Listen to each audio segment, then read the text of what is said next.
بسم الله الرحمن الرحيم. عشان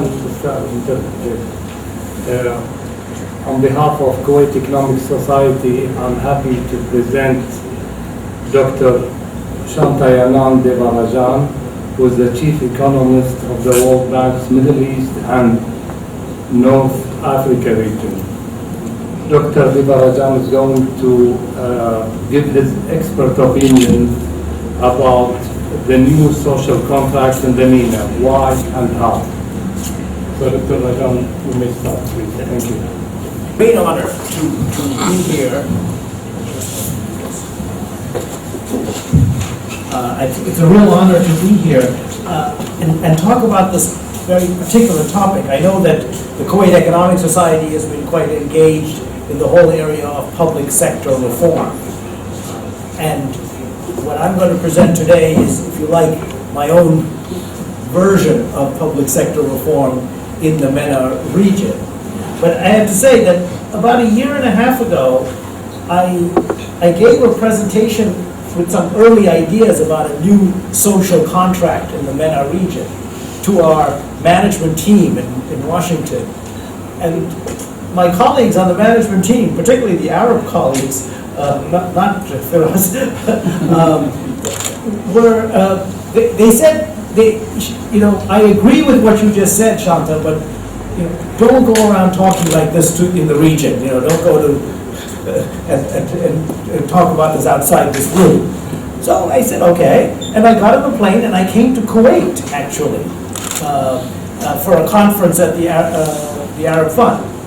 And I come and sit in this conference, and every one of the delegates starts talking about a new social contract. So I said, oh, okay, now I think I can talk about it, because I think this is a critical issue. So let me just first describe what I mean by the old social contract, before we can talk about the new social contract. And what we mean by that is that there are three things. And it's important to think of it as a contract rather than something that is unilaterally imposed, because I think it's a contract between two parties, and it's the state and the citizens.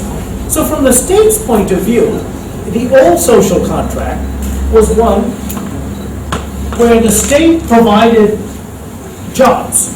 The state was the main employer.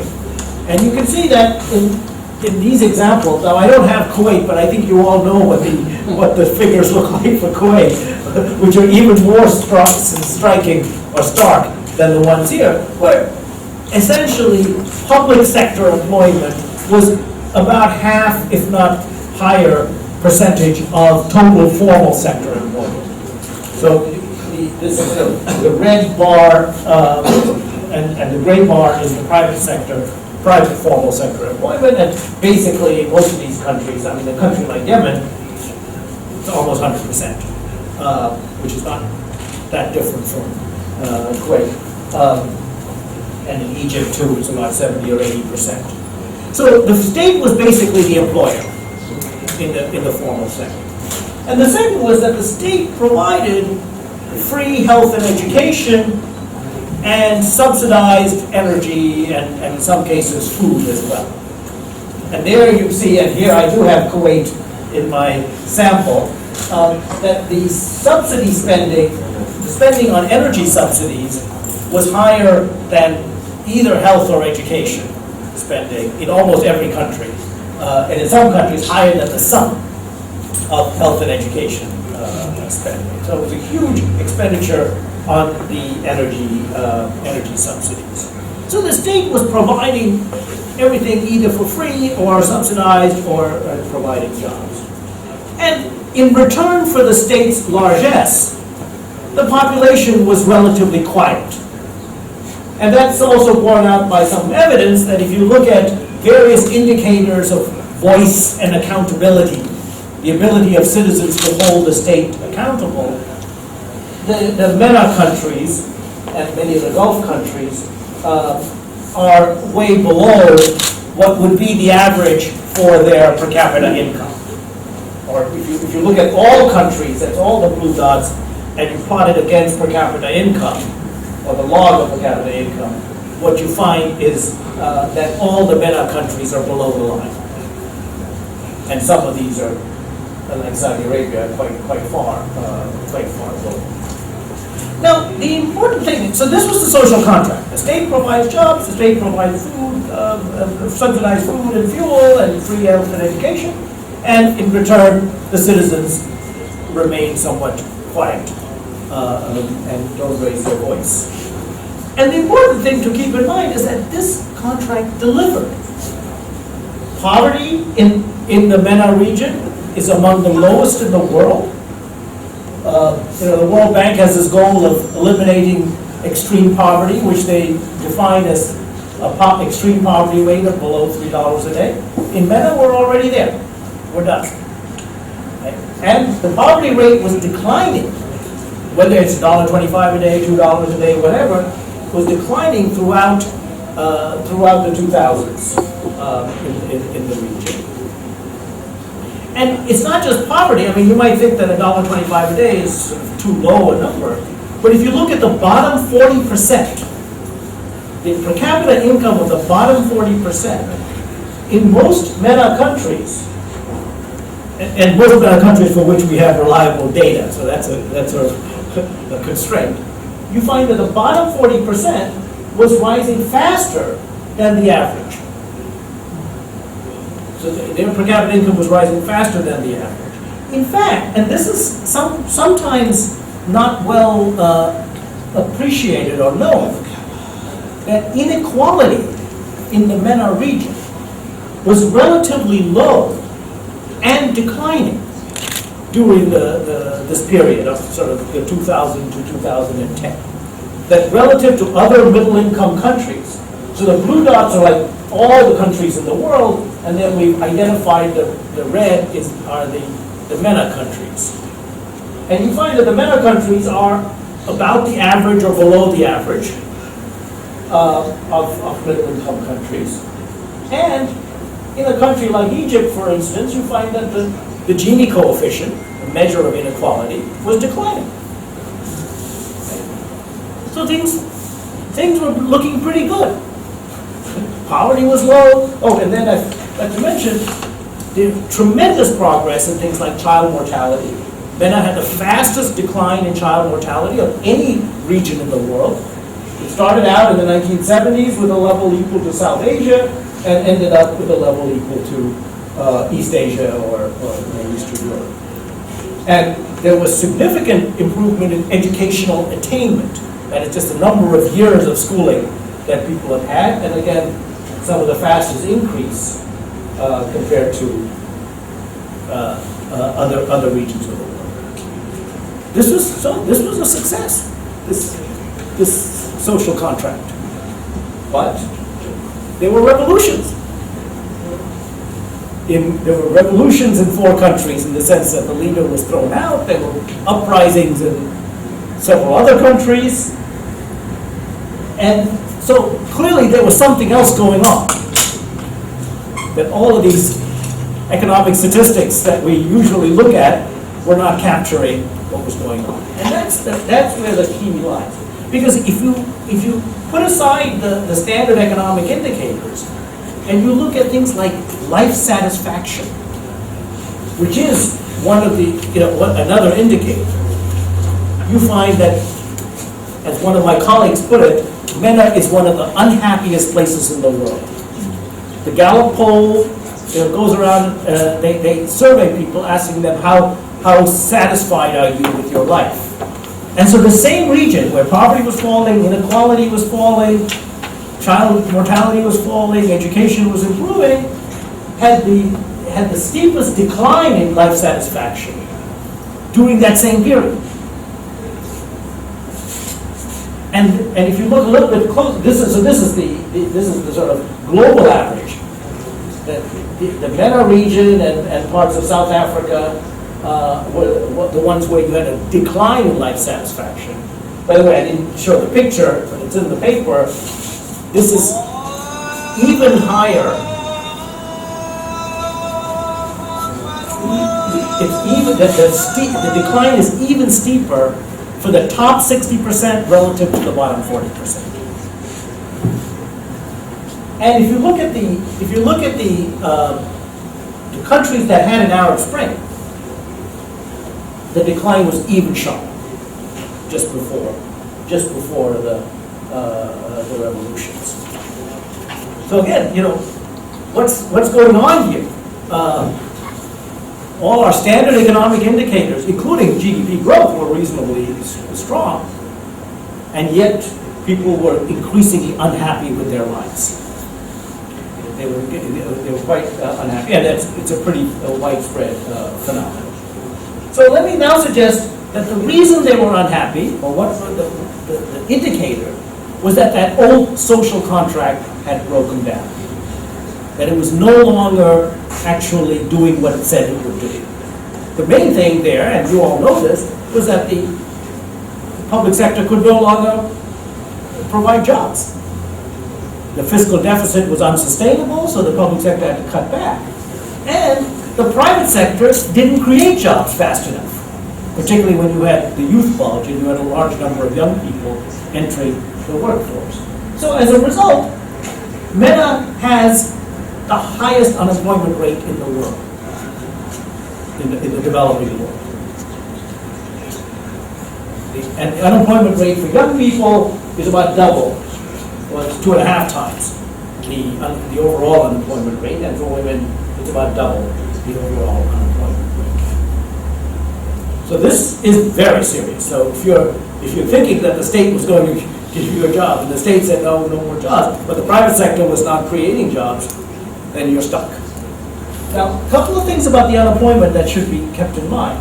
First, this is highly concentrated among educated people. MENA has some of the highest share of university graduates among the unemployed. And this is a sample of countries: Tunisia, Jordan, Egypt, and so on. So the unemployed are actually people coming from higher strata of society. Because these are the people who could go to school and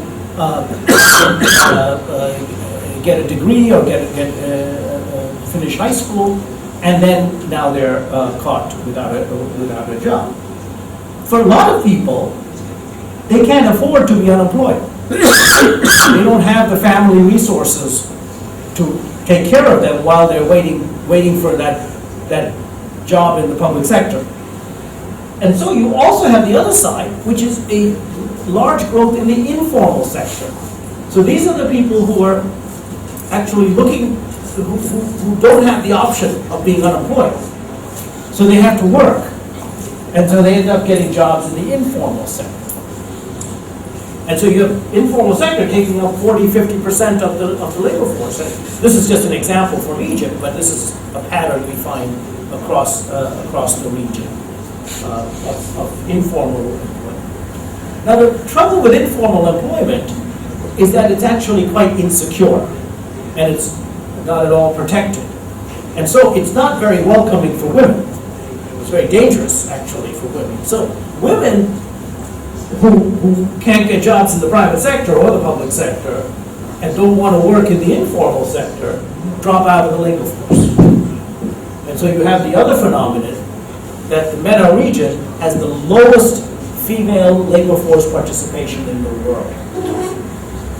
It's much lower than sub-Saharan Africa or South Asia, and it's actually the lowest that anyone's ever seen in history. So you've got a serious crisis. Now, this is the thing. This social contract, when it was broken, has led to a major disruption in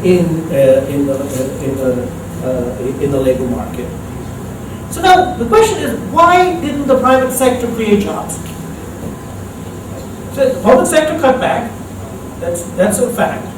Why couldn't the private sector grow in order to absorb the labor force? And this is where it gets very, very disturbing. It turns out that almost all the jobs created in these countries were created by small and medium enterprises. In fact, in Tunisia,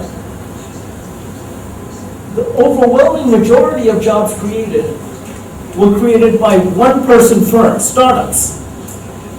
micro enterprises. And they're new, they're startup, literally one-year-old firms with one person. Almost no growth in large firms or older firms. In fact, some of the older firms, well, most of the older firms had job losses. That's what the red bar indicates. So the net increase in jobs was almost always, seems to be almost always in the ones, and this pattern, again, this is Tunisia, but the same pattern in Lebanon, same pattern in Morocco, whole range of. Now, there's nothing wrong with startups, but that's not going to create jobs unless the startups can grow. You want the startups to become medium enterprises and then go to large, and that's what's going to create jobs. Now, why didn't they grow? Why didn't the startups in Tunisia grow? Why didn't they go from one-person firms to 10-person firms to 50-person firms? That's when we get into the problem of cronyism. So now there's evidence. I mean, one of the advantages in Tunisia is that the leader was thrown out, so now we can go back and do some research on the family connections. So in Tunisia, you have the Ben Ali family, and by the family I mean the wife and her family and the ex-wife and their families,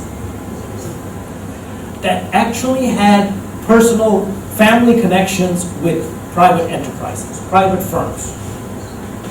And we were able to go back and trace the actual firms and their performance of the Ben Ali firms relative to the regular firms. Just keep in mind, there are three sectors where they were particularly intensive, which were telecommunications, transport, and banking.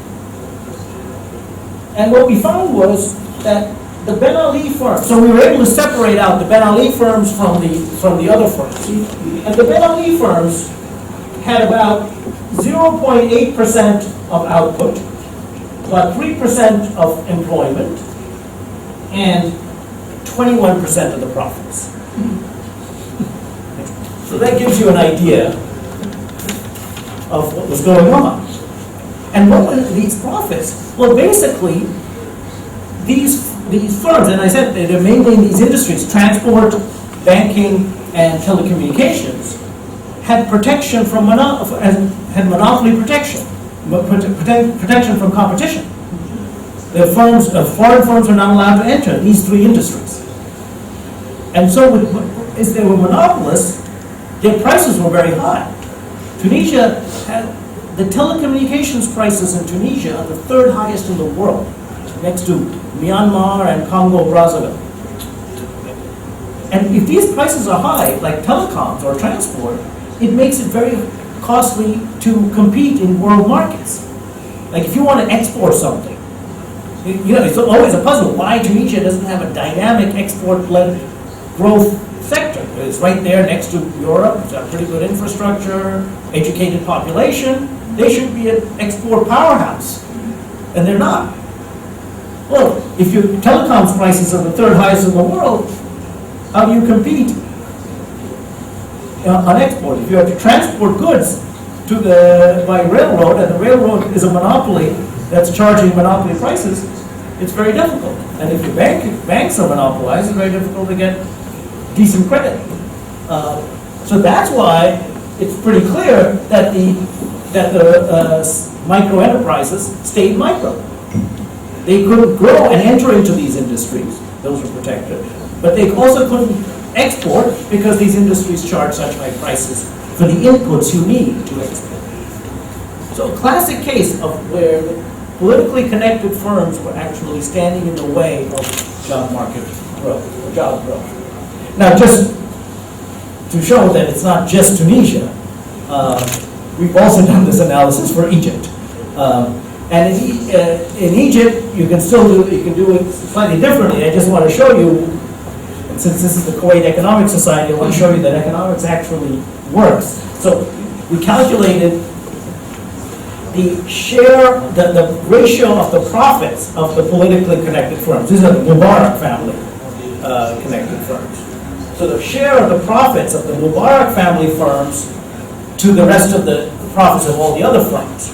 And that ratio is greater than 1, consistently greater than 1, until January 26, 2011, when it goes below the axis. So, as I said, this capital asset pricing stuff actually seems to know something. And this again has stood in the way of Egyptian firms creating jobs. Because again, the Egyptian market is highly monopolized.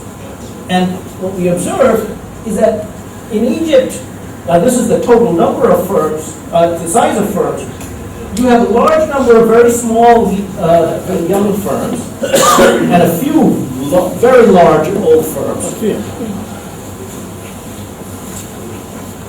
And nothing in the middle. This is what we call the missing middle. I mean, what you normally would observe is that the young firms grow into medium-sized firms and then they're growing into large firms, which is what you observe in Turkey, for instance, which has actually created jobs at a very rapid clip during the same period. So this is extremely serious. Let me skip the next. Now, the second problem with the social contract, the second way in which it seems to have broken down, is that while the state provided free health and education, the quality of that education, the quality of the health, was very poor. Despite the fact that they spent lots of money. Right? So here you have the PISA scores, which is the internationally comparable scores across a whole range of countries. And you've got a country like Vietnam, which is a very poor country, scoring way above countries like UAE and Qatar, which are very rich countries. And not to mention Yemen and Jordan as well. A systematic failure, the breakdown in that education system. The education system got everybody in school. Right? The number of years of schooling was increasing by leaps and bounds. But it wasn't clear they weren't learning anything. Now what's going on there? Right? How does that work? Well, one of the problems is absenteeism of teachers. The MENA region has some of the highest absentee rates in the world of teachers. This is just the number of students going to school where the principal reports that absenteeism is a serious problem. And the international average is below almost all of the MENA countries.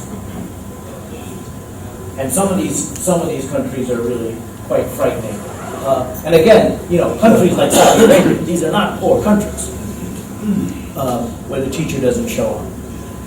And in fact, as you all know, the phenomenon is that since the teacher doesn't show up, people send their kids to private tutoring. And you go to the private sector. This is not just in education, but also in health. So in health, we have a problem of the doctor being absent in the clinic, in the public clinic, the free public clinic, because he's doing private practice somewhere else where people have to pay. And as this woman in Egypt told us, so you have a choice. You can go to the private clinic and lose your money, or go to the public clinic and lose your life. You can see it when faced with that kind of choice, that people get very resentful. They actually don't like it. And the other thing is, you often hear, I'm sure you hear this here as well, the teachers' unions always say, oh, the reason the quality is so low is that we don't get paid enough. Right? There isn't enough money. And you don't have to listen to me. Just ask the people what they think. Here's a survey from Yemen. Right? Yemen's a poor country. And we asked them one very simple question. Why do you think services are so poor in Yemen? And the number one reason was corruption. Corruption at the central level. The number three reason was corruption at the local level. They didn't mention resources just very far down. So they know it, right? This is what's going on. And you can see, if you think that you're getting poor services because corruption is so poor, you begin to lose faith in the government. You lose the trust of the government. Now the third way in which this social contract broke down is with the subsidies. Basically, the subsidies had the opposite effect of what they were intended to. So one is that if they were meant to protect the poor, what they did was increase the allocation to the rich. And I can give you lots of tables and charts to illustrate, to show you that the bottom 40% got less than the top 60% of the subsidies, but I thought this picture of the camel next to the Mercedes-Benz pretty much tells the story. You know which one got the subsidy, right? But now the camel is more expensive than the Mercedes. No, I'm going to show you in a minute. I'm going to show you in a minute that the camel actually loses out twice. Just hold on, right? One is that he doesn't get the fuel subsidy. But the other effect of the subsidy is that, when electricity is subsidized, there's less maintenance on the grid, and so the quality of services declines. And yet, since you're not paying for it, you can't hold the utility provider accountable. As a result, MENA has some of the highest levels of electricity outages in the world.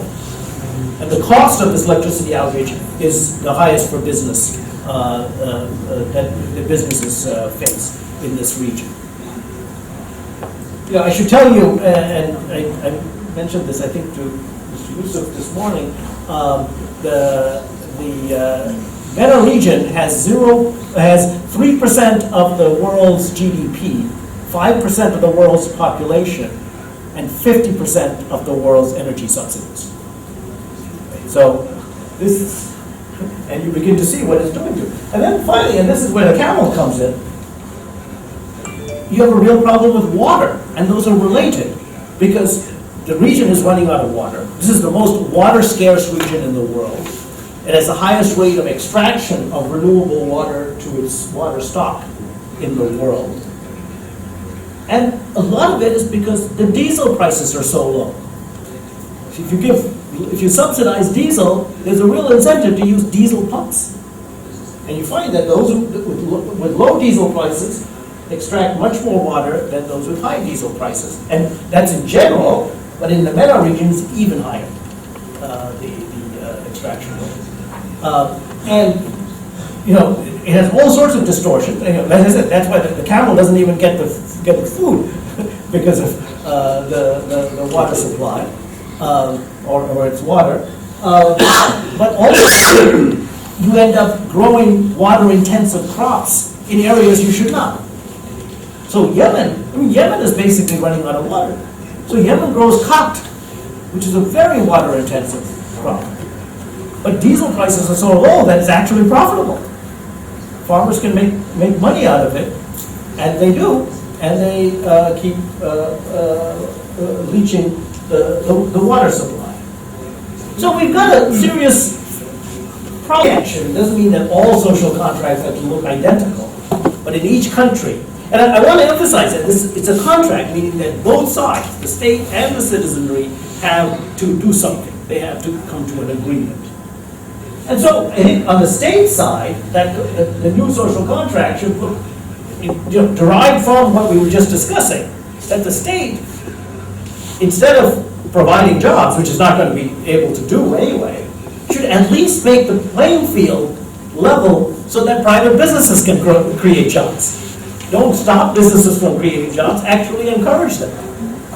And what that means is cut down on the monopolies and the cronyism. And we'll get to how you can convince some of the cronies that that's what they need to do in a minute. The second is on service delivery. The problem with the free health and education system is that the providers, the teachers in the classroom or the doctors in the clinic, were not accountable to the students or the patients. They got paid whether or not they showed up in school, so they didn't show up. Well, the doctor was running his private practice and continued to get paid and keep his job. So if we can design a system where the teacher actually is accountable for showing up in class, or the doctor is accountable for showing up in the free clinic and serving the patients, and that's something the government can design. I mean, that's something the government can do, is to ensure that accountability. to the patient. And then on the subsidies, it has to be that the subsidy regime is so inefficient and inequitable that you could do much better with replacing them with cash transfers. So the same amount of money, you can even take the same amount of money and distribute it as cash transfers, then you're not distorting the price of diesel pumps or gasoline, and creating congestion and creating pollution and all the things that we know come with subsidies. Now, so this is the ideal, if you like, or this is the goal. The trouble is, we don't have the option of waiting. We are in a crisis right now in the whole region. The region is in turmoil. You know, at the World Bank, we talk about fragile states. We've got a fragile region.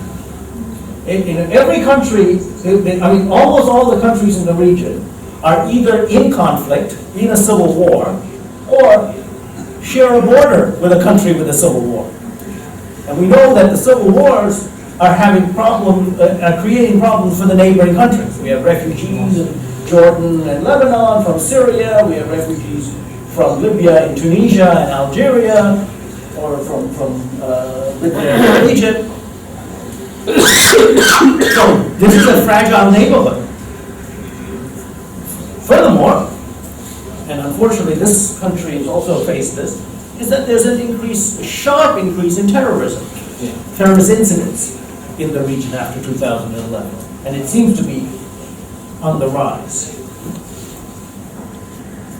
And growth, GDP has collapsed. GDP growth. You know, we have a combination of the conflict and the war, the terrorism incidents. Two terrorist incidents in Tunisia this year has brought tourism to 50% of its earlier level. And tourism is 8% of GDP. So you lose 4% of GDP right there. And then I don't need to tell you, but low oil prices has meant that the oil exporters, who actually were having slightly higher growth than the others, are also facing declining, a low growth. And the unemployment rate, that, as I mentioned, was one of the problems, one of the triggers of the Arab Spring, has gotten worse. All of these countries are facing an increase in unemployment that was already very high to begin with. So we've got to do something soon. We can't wait and sort of design this perfectly. So how do we get there? So that's the question I want to end with.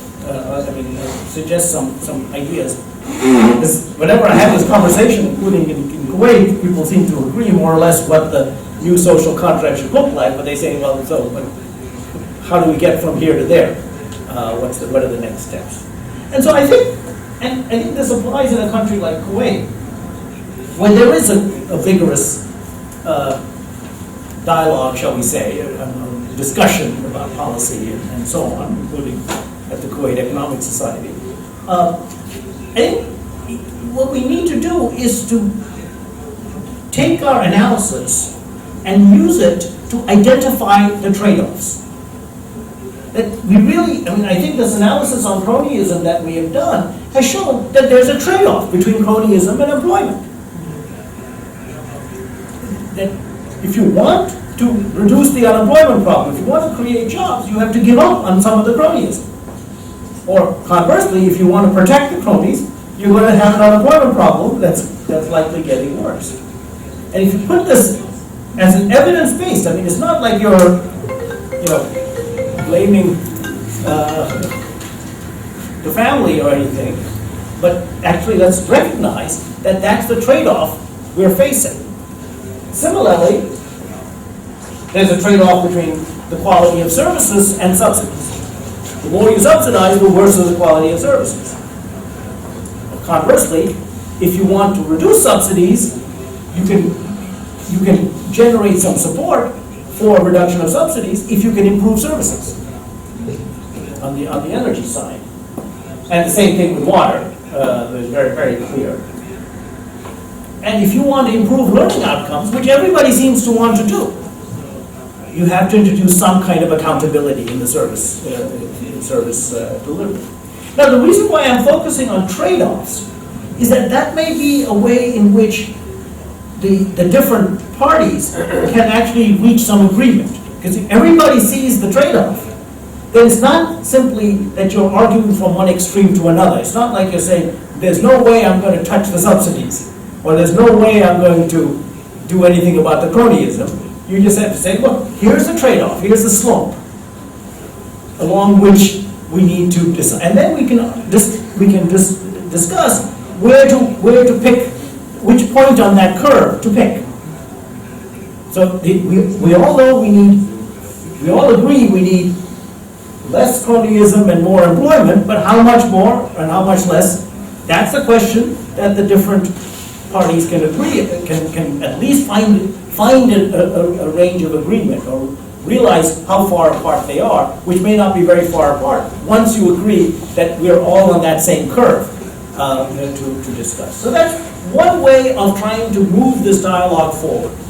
The second is to actually look at some examples in the region where people have already started introducing these elements and have shown success. There are schools, for instance, in the West Bank and Jordan, where you actually have communities monitoring the teachers and parents' associations monitoring the schools. And they have shown they're remarkable success stories in these cases. But that's a way of getting the accountability going. That's no longer that is the teacher accountable to the central government, which has no way of knowing whether the teacher is even showing up. But now they're accountable to the people in the village. And they do know whether the teacher is there or not. Their kids will tell them. And similarly, you can create the Concours Qualité is a program in health clinics in Morocco where there's a competition. They actually rank the health clinics by performance, and they publish the results online.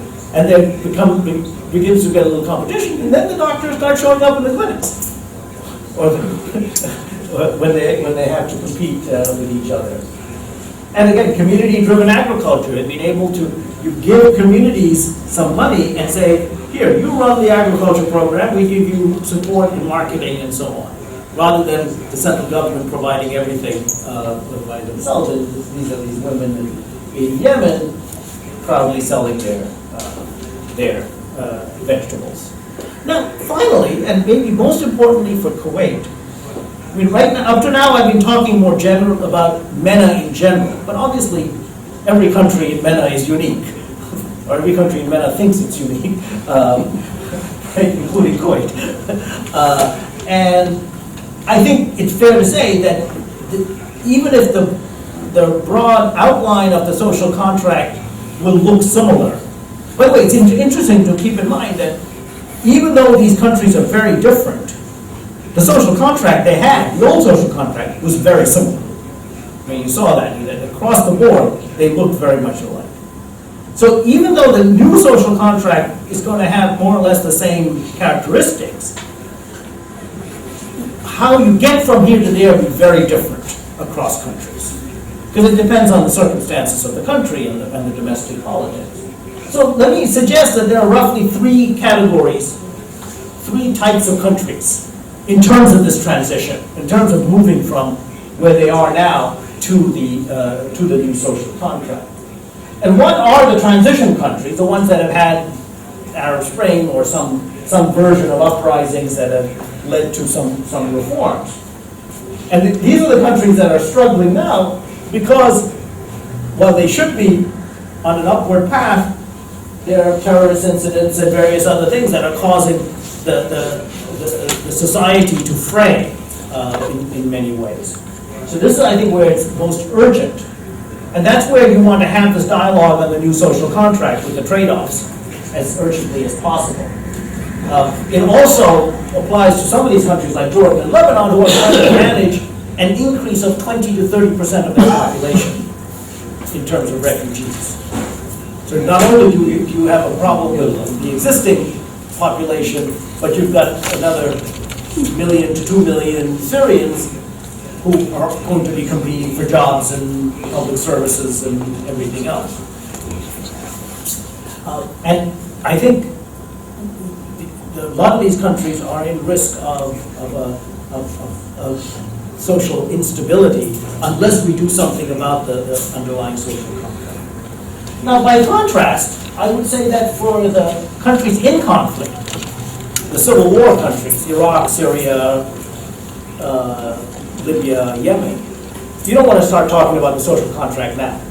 This is not the time. First, we need to stabilize the conflict. But it's extremely important that once you stabilize the conflict, that we think in terms of the new social contract rather than risk going back to the old social contract. Because there's a temptation when you stabilize the economy to come in with a very much a top-down, centralized control system for the new economy. But that's precisely what's going to lead us into another conflict, just like the previous social contract did. So I think we do need to, in countries like Iraq, actually be figuring out what to do in the post-conflict reconstruction so that we don't risk moving back to the old social contract. And then finally are the GCC countries, including Kuwait, and the GCC and Iran and Algeria. They all happen to be oil exporters as well, where there's neither conflict nor post-transition. But I think this is where we have an opportunity, because there isn't a conflict, to start designing and starting to talk about the new social contract, because the problems of the broken social contract are already quite apparent. Every one of these countries has got a serious problem with unemployment, with youth unemployment. They all have a problem with poor quality service delivery. They all have a problem with subsidies, I dare say. Right? So this is, the symptoms are there very, very clearly. I think if you buy this analysis of the broken social contract, then we also have an idea of how to address those symptoms. It's not going to be easy, but I think if we don't address them, these problems, like they have in other countries, can become very disruptive. And so it's absolutely critical that that discussion about the new social contract accelerate now in these countries where there is some limited political space to bring about those solutions. Thank you. Thank you very much. Thank you very much.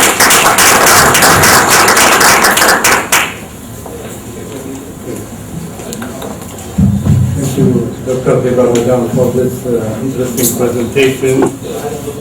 Before we open the floor for questions, can I just express my slight apology that the title of our presentation did not quite capture the title of the presentation. In our zeal to tackle the reforming the public sector, it was mentioned as the relationship between the public sector and development, but actually you gave us a big bonus, which is social contract, which is a brilliant tool, in my opinion, to tackle the public sector and how it relates to citizens. So before we open the floor for questions, can I ask that we take batches of 3 questions at a time, and that the person who asks a question presents his or her name and a little bit about their background. Thank you.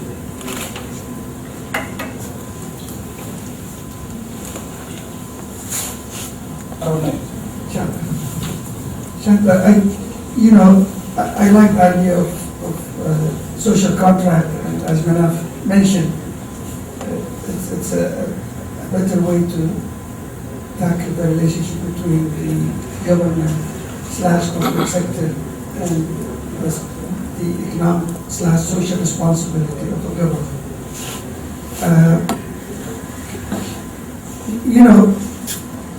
Again, even though you try to zoom in and differentiate between 3 category of the MENA region, I think still you need to zoom in further. Because I'm trying to see GCC and differentiate between GCC and Iran and Algeria. And, you know, let me talk about Kuwait for example. You know, different elements, democracy, and it really plays a major role in the social contract and the cost of the social contract and the results of this social contract. The second is the, you know, the oil dependency. And if you look at the Kuwaiti economy prior to oil discovery, you will see a completely different social contract. And I think using this heritage and this history, how we can, you know, build on this to build this new social contract. And, you know, my question to you regarding the three categories is, who can initiate and start this dialogue? Is it the government? Is it the civic society like the Kuwaiti Economic Society? You know, and where do you start? Do you start with subsidies or do you start with the service delivery? You know, I think this is a very, again, you came last year and you dropped the bombshell and you left without, you know, answering our questions. And I think this is another great idea, which needs really to be developed further and maybe to make it implementable and really to start thinking about, as you mentioned now, and maybe we talked about this issue this morning regarding deficits. You know, everybody is talking about how to reduce budget deficit or how to finance the budget deficit. And I think we are getting it wrong. I don't think this is the right question. And we shouldn't, you know, put our efforts on just dealing with the deficit. We need to deal with this issue first. That will, you know, reducing deficit will be an outcome of this. Thank you. Thank you, Dr. Yusuf Ibrahim. Just I'll present you on your behalf. Our ex-Minister of Finance, among many positions you have. فيها أسئلة ثانية؟ تفضل.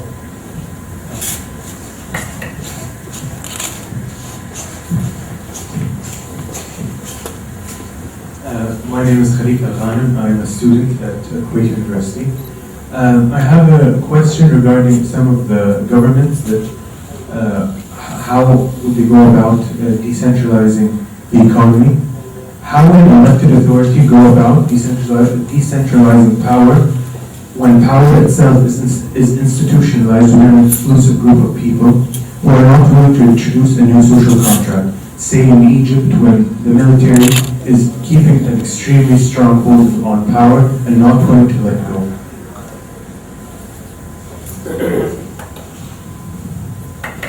One third question. What about stability? قدم اسمك لو سمحت. عبد الاسم مشعل. When we remove subsidies, like for example, corporate or something, we saw uprising in Egypt. How do we keep stability in the country? There is a trade-off. I think stability is more important. Good. These are great questions. We could spend the whole evening discussing some of them. Well, let me take. I think they actually each one goes with the other. Let me take. Oh, sorry. Let me take Dr. Yusuf's question first. First of all, you said that Kuwait. I mean, I agree that within the GCC there are differences, and the GCC is different from Iran and Algeria, mostly because these are higher population countries, Iran and Algeria. The GCC, with the exception of Saudi Arabia, is small. But when you said that if you look at Kuwait before oil dependency, it had a different social contract, that may be that may be true. But what I find interesting is that if you look at the oil exporters and the oil importers in MENA, around the same time, say starting in the 1970s, they had the same social contract. So in which case, what that tells me is that it's not just oil. There are other factors. It was very much a state-led growth and development model. That country from Tunisia to Morocco to Egypt to Kuwait and Saudi Arabia were following. And they were all fairly autocratic regimes. So again, now, yes, you're right that there are differences in democracy now across the world, but in fact, those differences in democracy haven't yet turned into a fundamental shift in the social contract. They're still in flux. So Tunisia, everyone talks about Tunisia as the country that's made the most progress on democracy in the Arab world, in the Arab uprising, and yet Tunisia's rate of subsidies is one of the highest. In fact, Morocco next door, which, if I can say off the record, may not have made as much progress as Tunisia on democracy, has done much more on subsidy reform. So it's tricky. It's not just oil. Very good question. Who can initiate the dialogue, and where do you start? I think on the second question, you don't want to start in one place only. This has to be broad-based. So you want to start on all fronts, because there's no telling which one is going to actually reach consensus. All of this is about reaching consensus, and if you start just with subsidies, you might be working on subsidies for another 5 years. Meanwhile, there's no progress on unemployment, or there's no progress on service delivery. So I think you really do need to work on all the different fronts. Now, how do you start?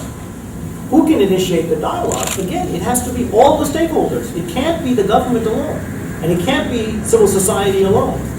And it can't be the World Bank or anything like that. It has to be that the different groups are providing their view of the trade-offs.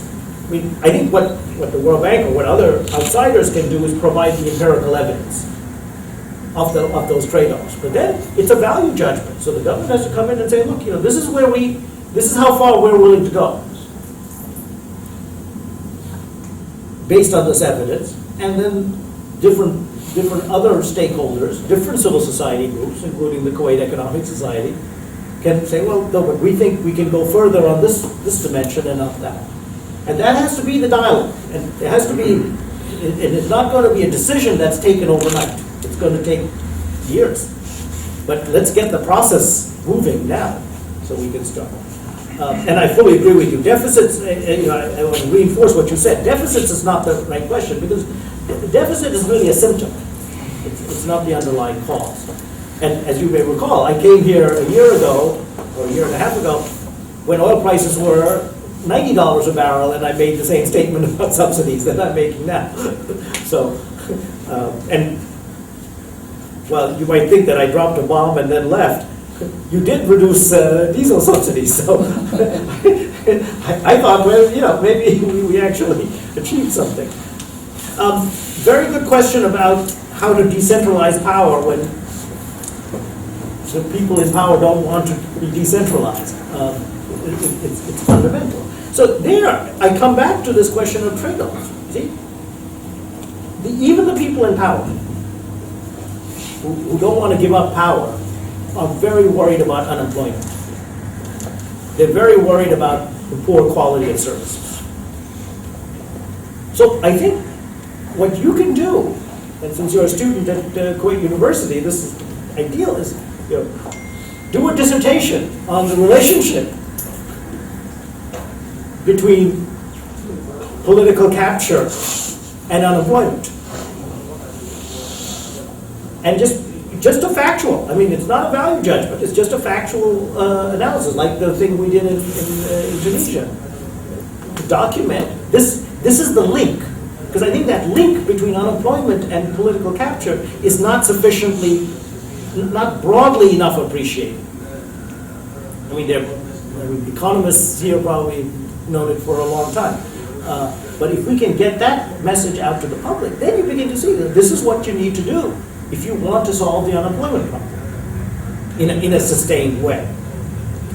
And you're right about stability and uprisings, but I think the underlying reason why there are uprisings or instability when you cut subsidies has got very little to do with what people are giving up. Because poor people who get almost nothing from those subsidies can go out there and protest in the streets when you remove the subsidies. You remove subsidies that are going to the rich, and the poor people are out there protesting. Right? What's going on there? Well, I think it's a fundamental loss of trust. I did some studies and investigations when I was working on Africa, because in Nigeria, this was the same thing. In Nigeria, they raised fuel prices, and poor people who don't consume any gasoline were out there protesting in the streets. And we went and we tried to interview them and tried to say, well, why are you doing this? And the basic answer is, they don't trust the government, and so they don't want to give the government any money. They don't, and they don't think the government will do a good job with that money if they get to keep it. So I'd much rather that they give it up as subsidies, even though it's a bunch of rich people driving their SUVs who are benefiting the most from the subsidy. So you need to change that relationship of trust. Now there are ways to do that. As I gave the example of in Iran, and in many cases the government says that they're going to replace these subsidies with cash transfers, targeted cash transfers. But again, if you're a Nigerian, you don't believe the government's going to do that, because they never have in the past, right? So in Iran, they did something very interesting. They handed out the cash transfer before they removed the subsidy. In fact, they did it in an ingenious way, which is that the transfer appeared on your bank account, and you could see it, but you couldn't spend it until the subsidies were removed. So all of a sudden, the politics shifted. So these people were calling up their parliamentarians saying, please vote for subsidy reform. I want to spend the money that's in my bank account. So there were ways, and that basically solved the credibility problem. People didn't, if the government just said, trust me, I'm going to cut the subsidies, I'm going to send you money, they said, we don't believe you. But the government says, yeah, not only that, I'm going to give you the money up front. That then provides some credibility. There's also some, just if I could add parenthetically, in other areas like energy, electricity reform. Because again, governments say we need to reduce subsidies so that we can improve the quality of services. So you might pay more, but you're going to get better services.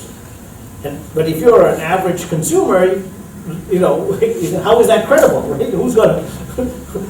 The government has not provided me with good services in the past. Why do I believe that just because I pay more, they're going to give me better services? So governments have actually introduced something called service delivery guarantees. They actually say, if your service doesn't improve, you get your money back. And that's part of the contract. And so there's, if the number of power outages does not decrease by 3 days a month or whatever, then you will go back, you get the money that you paid in the higher prices. That slowly builds some credibility among the. So there are ways to work around that, essentially to avoid these uprisings, because the uprisings really have very little to do with what they're losing. It has more to do with their faith in government. Thank you. More questions? If there isn't any, I'm happy to ask a couple of questions. Yeah, I want to answer your question. Actually, thank you very much. I wanted to ask about the role of the international community in all that, and if it can contribute constructively or destructively in terms of promoting social justice within the Middle East. Of course, the international community is a very complicated game because you can have countries with strong defense industries, for example, who will be more than happy to sell more and more arms. But we're not tackling that. I would like to focus on the World Bank itself, and probably Dr. Yusuf touched on that when he said that all countries are not the same.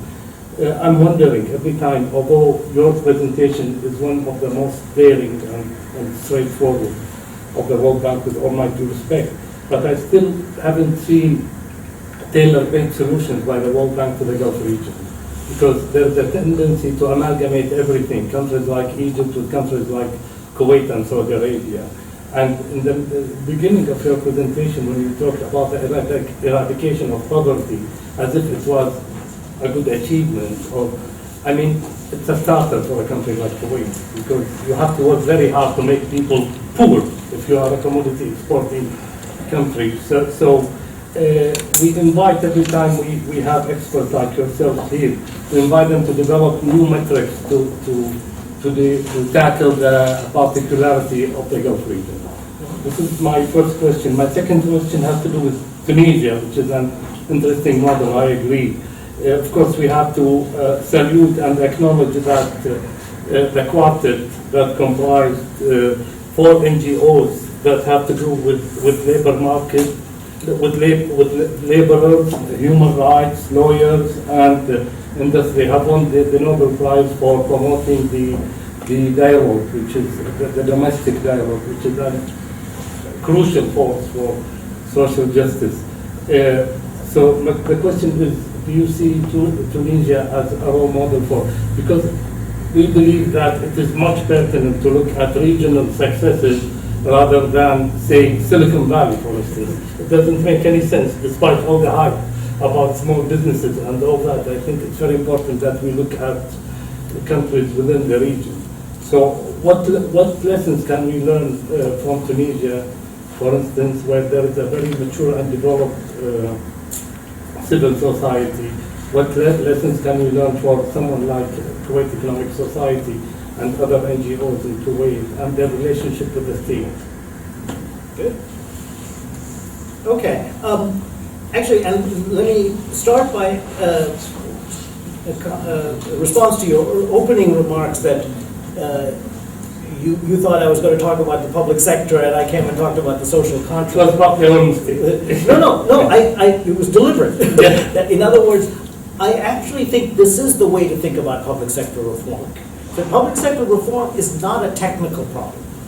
It's not a question of designing the organogram or changing some policies and regulations. It's fundamentally about the relationship between the state and its citizens. The people in the public sector are serving the citizens, and the question is, are they serving it in the most effective way or not? And that has something to do with the people in the public sector. It has something to do with the citizens. Well, the citizens have the ability to demand the services. That's the absentee teachers and doctors that I was saying earlier. So I actually think this is the way to think about public sector reform, as a contract or a broken contract that we're now trying to fix. And that leads me to your second point. I mean, the role of the international community, or the World Bank in particular. See, I think our role should be to provide this evidence. It is the evidence about the different components of the social contract, because the actual social contract, I can say, has to be determined by the people in the country, because that is a consensus in the country. But if we can, as outsiders, and sometimes it's easier for outsiders to come in and do the analysis, we can present that trade-off. As in that this link between cronyism and employment was done by people in my office who went and sat at the Institut National des Statistiques in Tunisia and pored over the data. So I think we can play a role, and I would encourage you to use the World Bank in that role to do the analysis.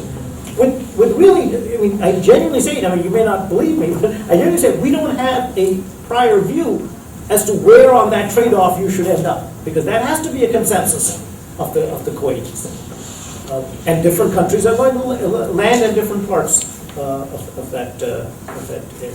Now, on the tailor-made, it's interesting. I guess it all depends on where you sit. Right? To be honest, this idea about the new social contract came to me by looking at the Gulf states first. It was only after I began to understand the Gulf states that I actually realized it was not that different from what was going on in Tunisia and Egypt. It didn't go the other way. Because this is unique. I mean, I think Dr. Yusuf and I discussed this the last time I was here. I mean, you think about Kuwait. You have 90% of the male labor force is employed in the public sector, and you have huge 6% of GDP in energy subsidies. And you say, well, why is that? Right? Well, it's basically a way of transferring oil revenues to the citizens, to the public. That's, the oil revenues are a right of every Kuwaiti citizen, right? And so they're getting their oil revenues through the fuel subsidies and through public sector employment. I mean, it's 95%, that's basically everybody, right? This happens to be a very inefficient way. It could be, it probably, I'll go out on a limb and say, this is probably the most inefficient way. I don't think I could design a more inefficient way of redistributing oil revenues than requiring everybody to work in the public sector, making everybody work in the public sector in a very unproductive use of human resources, and distorting energy prices, subsidizing something that should be taxed. I mean, fuel has all these externalities like pollution and congestion and traffic accidents and everything else, and instead we subsidize it. So that's when I began to think, well, so what's the problem? Well, it's that social contract that citizens are entitled to the oil revenues, but if that is the case, let's make sure that the way in which they receive the oil revenues is as efficient as possible, so that the economy, this Kuwaiti economy, can reach its full potential. This is dragging down the economy. So so my perspective was that it was the GCC that inspired all of this, rather than the other way around. Now that said, I think I think quite a bit of our work at the World Bank. I mean, we do a lot of work dedicated to the GCC, and Firas can inform you of it. I mean, one reason why you may not see that much tailor-made work is that most of the work that we do cannot be published because it's this reimbursable technical assistance. So, in fact, one of the ways it is published is if we do a regional study where we use some of that. So that's why, so what you see sometimes ends up looking like, oh, well, we're doing this regional study on labor market, so we use Kuwait and Saudi Arabia and everything else. But there have been some tailor-made studies for Saudi Arabia, UAE, and so on.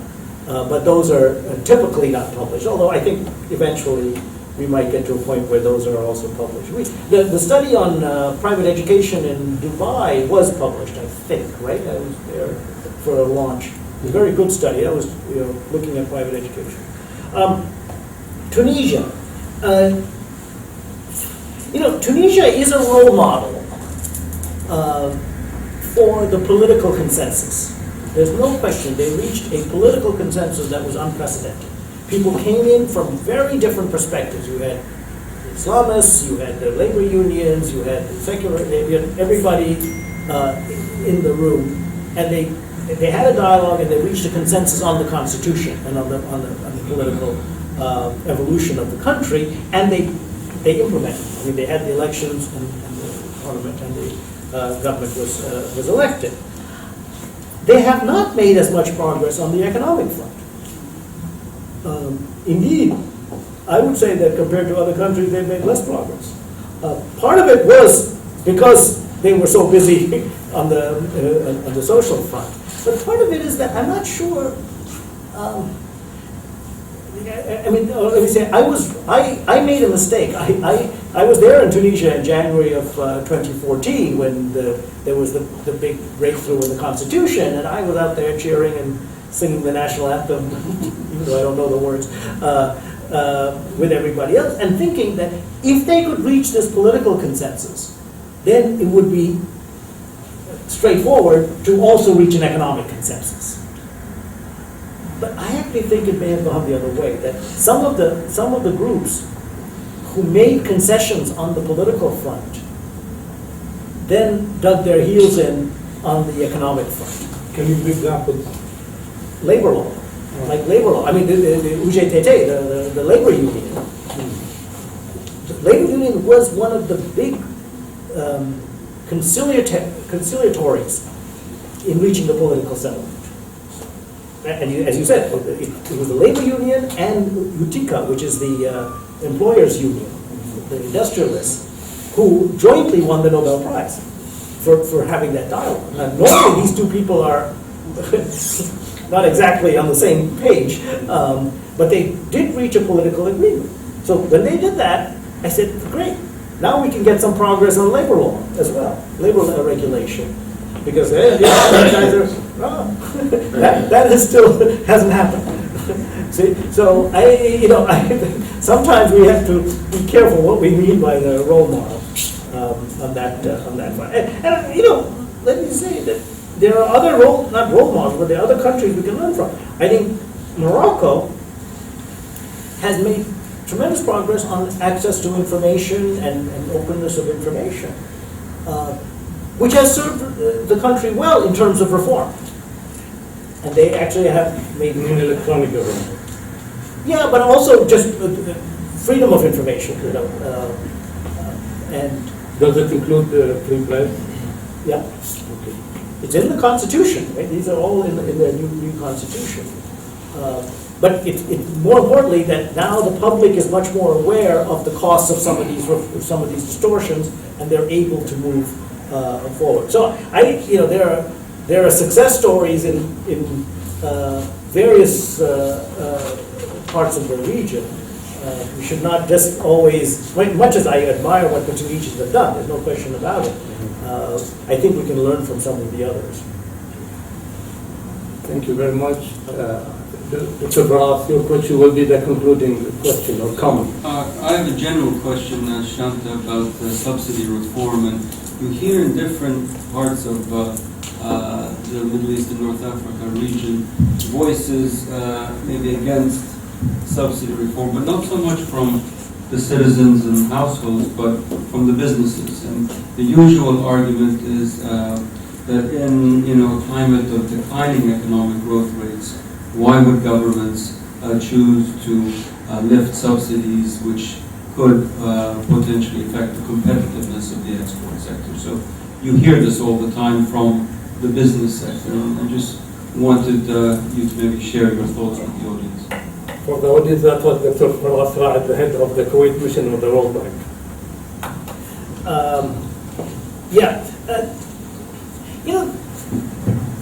The simple point has to be that a subsidy is not free. Just because you're getting something subsidized doesn't mean somebody else isn't paying for it. Right? So a subsidy is simply that you're getting it at a lower price, so somebody else is paying a higher price somewhere along the line. And then what we find is that in terms of competitiveness, that many of these fuel subsidies are actually hurting competitiveness, not helping. We've done the study in Egypt of the effect of fuel subsidies on congestion and the effect of congestion on competitiveness. And you can find a very clear link. If it takes you that much longer to ship your goods, to transport your goods, and if you've ever driven around in Cairo, you can imagine what those trucks have to do to get to the port. That is hurting your competitiveness much more than whatever the fuel savings are. And by the way, I didn't mention it, but there's also some evidence that these subsidies are hurting employment. Because a subsidy it benefits the energy-intensive industries. But the energy-intensive industries also happen to be the ones that are most capital-intensive. So they're against the labor-intensive industries. put another way, a fuel subsidy is a tax on labor. And so, I think these statements, and it's true, some of these firms might suffer, but maybe those are the ones that should suffer. Those are the capital-intensive ones, or the ones that pollute the atmosphere and don't pay for it. That to me is not a problem. And there's very little evidence, there's almost no evidence actually, that energy subsidy reforms have hurt competitiveness. It's very interesting. I mean, the IMF did that whole study, couldn't find anything. They don't even hurt inflation. I mean, there might be a blip for a few months, and then inflation goes down because it actually cuts the deficit. Well, I think we're ready to conclude our presentation. Thank you very much, Dr. Rajan. It was a pleasure. I want to extend a special thanks to the audience for their attentiveness and their excellent questions. Thank you.